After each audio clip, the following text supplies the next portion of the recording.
Stranger Things Season 4 Volume 1 Ending Explained. Wow, what a season that was. 7 episodes of what could arguably be considered the most defining episodes in Stranger Things. We went on a daring, torturous journey through Hawkins, California, Russia, and the Upside Down, and Volume 1 ended whilst providing so much to us. So what did it all mean? Well, let's get into it. Here is Stranger Things Season 4 Volume 1 Ending Explained.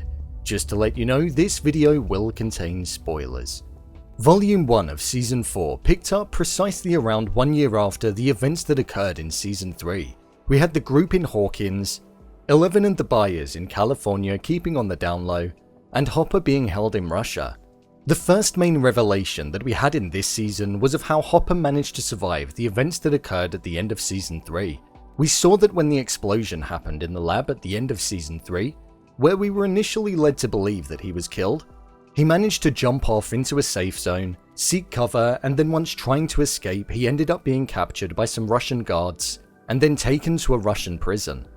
Hopper was tortured, but it was his sheer strength and willpower after being tortured to the point of the edge of death that allowed him to survive. They saw that he was somebody who was more valuable to them alive rather than dead. This was the start of his survival arc, and it was incredible to watch. Throughout the season, we saw Hopper get to the point of breaking free on multiple occasions. He would inflict pain upon himself to be able to slide out of the shackles, escape the prison completely only to end up back in there, and then also fight off a Demogorgon in the arena due to his knowledge and past experience in fighting one. We saw Hopper and Joyce reunite after evading the Demogorgon, and it was a moment of pure joy that I didn't expect to have the emotional weight that it did. We learned more about Hopper in this season too. The guilt he felt for his daughter's death and also his wife leaving him. I think this could be something that Vecna could potentially prey on in the new season. I'll be intrigued to see if he does. As the final episode opened, we saw Nancy, Steve, Eddie and Robin enter the Upside Down after discovering a gate in the lake that led them to the Upside Down, or as Dustin referred to it, Watergate. They were able to find this due to the fact that the compass that they had was being attracted to the gate as the magnetic force and pull would lead them to the gateway. Once they were in, their main intention was to find the Krill house and essentially defeat Vecna, enabling the killings to stop in Hawkins in the real world.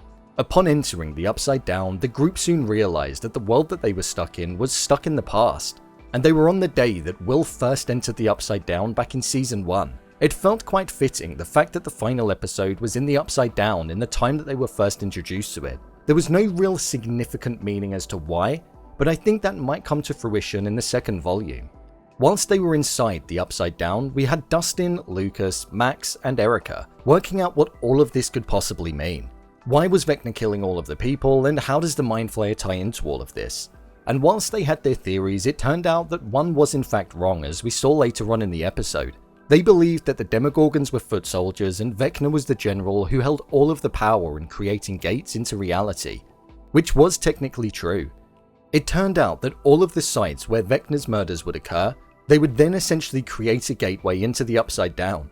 And Chrissy's final place inside Eddie's trailer was another gateway that was created. This allowed both groups to form a smooth pathway between worlds, which I think we will see get utilized in the final 2 episodes in the next volume. It was clear early on in the season that the markings on the trailer roof held more significance than just a leak. We witnessed Nancy become Vecna's latest victim in the final few moments. We know that Vecna preys on the people that have things that haunt them from their past. We saw this with Chrissy, Fred with the car crash that he was involved in, Victor due to the shelling that he ordered on a house, Max for feeling guilty about not stepping up and helping Billy, and now Nancy. She felt guilty for Barbara's death back in Season 1 and was never able to shake it. She was supposed to be meeting Barbara one evening, but she never arrived as she chose to spend the night with Steve instead. Barbara's last words were screaming for Nancy to help her, but she was never there. Nancy still holding on to the guilt 3 seasons later was something that was revealed to us as the audience as well, as this was something that we didn't know she still held on to.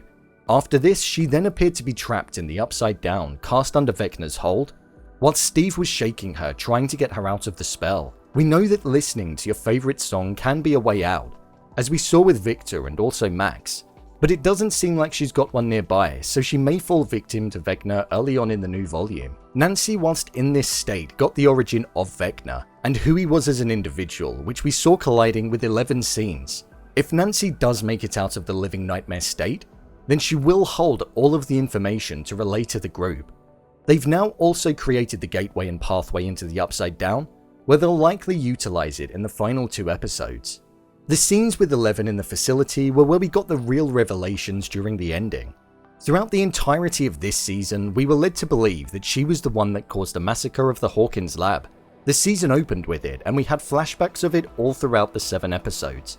11 spent the entirety of the season working on Project Nina, which was something that had been designed by Brenner and the team to allow her to get her powers back, as she still didn't have them following the events at the end of Season 3. The project essentially played back recordings of all of the sessions from when she was in the facility when she was younger, and retrained her mind to stop them from being buried away so deeply. It was explained that her brain was essentially blocking her from using her powers, and compared it to the same experience as having a stroke. However, this project would allow her to channel them and reform the broken connection, so to speak. As the episodes went on, we saw her utilize her powers again, but only once, which I must say was a fantastic moment when it did occur. But then she started to regress more and more and not make any progress. Brenner, in an attempt to speed up the progress after facing criticism from Owens, put the final videotape on, which allowed her to see what happened on the fateful day. As mentioned, we as the audience believed that she was responsible, and so did 11 herself, as she couldn't quite piece the whole story together. But then we found out that wasn't necessarily the case. The god that we saw helping 11 all throughout the season was far more involved than what we thought. It turned out that he was in fact the all-powerful number 1 that we only ever heard of in conversation. I did think that he was going to be the number 1 soon after it was mentioned, as he was heavily involved all throughout, and there was a sense of mystery surrounding him whenever he was on screen. 11 removed the tracker from his neck as they planned an escape, which was something that I thought didn't only track him but restricted him from using his powers, because as soon as it was removed he regained control and wiped out the guards, thus revealing himself to 11. He tricked 11 into staying behind and waiting for him to plan the escape, and then whilst she was waiting, he himself was the person who went inside of the room and attacked all of the people in there. 11 wandered in due to the fact that she heard all of the screaming. We saw number 1 try to convince her to join him, in essentially leading a plan to wipe out humans and rebuild the world. Vecna believed humans to be pests and to be ruining the very world that he lived in, living lives based on lies, implementing an unnatural structure. He believed that it was a structure that was centered around time, that provided no real value in his eyes, hence the importance of the grandfather clock, and why he had a set time period when he'd go to claim his victims, using the very thing that trapped them to take them. He said everybody essentially lived to die whilst performing a silly, terrible play day after day. He believed he was far superior and didn't want to contain his abilities. He wanted to make his own rules. As time went on, he realized he could utilize his powers to reach inside people's minds and understand all about who they were and what they'd done. It was by using his powers that we then saw inside his parents' mind, which then led us to get another revelation, and that was that he was in fact Victor Creel's son, Henry. Henry massacred his own family due to the lie of a life that they were living, and the fact that his mother knew that he was the one that was shining a light and causing the terror that was occurring inside of the house.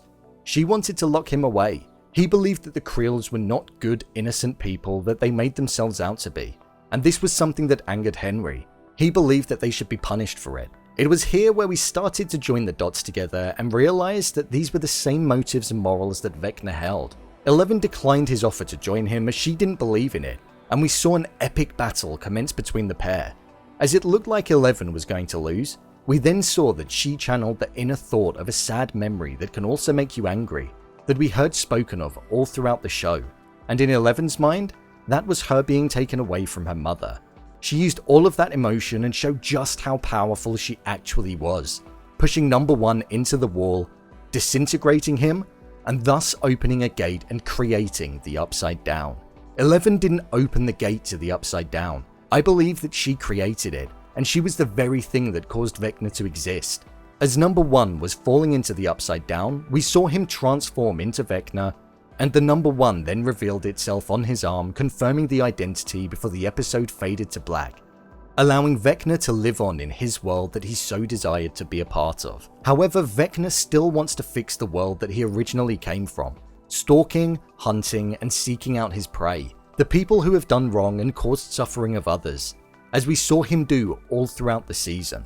The scene that we started the season with was essentially the one that we finished it with, and it also provided clarity on Brenna walking in and saying, "What have you done?" cementing the reason as to why that line held so much value to Eleven, even when others had said it.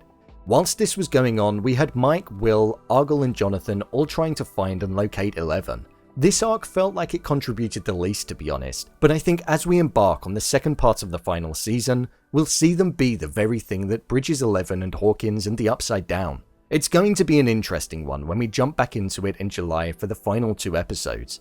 Nancy knows the origins of Vecna, and knows that he is in fact Henry Creel, but she doesn't necessarily know that he's number 1 and was one of Brenna's first patients. But Eleven does know this. So when she gets out of Project Nina, and then I believe reunite with Mike and Will and go back to Hawkins, all of the pieces will be joined together, and the group can then finally enter the Upside Down. It's clear to see that Eleven is going to be the most powerful that she's ever been. She's discovered the very memory that she'd been hiding for the entirety of her life, and it's when she was at her most powerful. I think it's safe to say that the connection has most definitely been formed. All of the readings were going through the chart when she was remembering this. In the next volume, we'll definitely see Eleven in the Upside Down, and just like in the finale of this season, we saw her fighting number 1. I think they'll be doing the exact same thing again, but this time with more at stake in the season finale. What did you think of this season?